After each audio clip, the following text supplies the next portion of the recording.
আরবি ভাষী, মানে এগো তো মাতৃভাষাই কি আরবি, তো এরা আবার 2-4 ঘন্টা লাগার কথা নিয়ে এগো, এ তো জন্মসূত্রে আরবি এরা।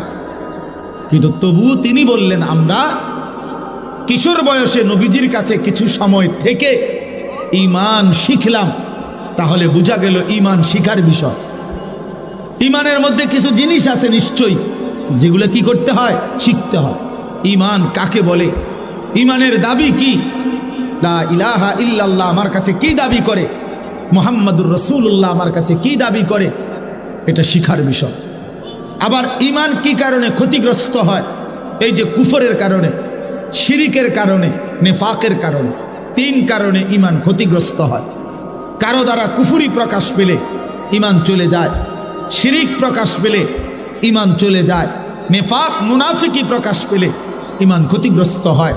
তো এটা জানতে হবে।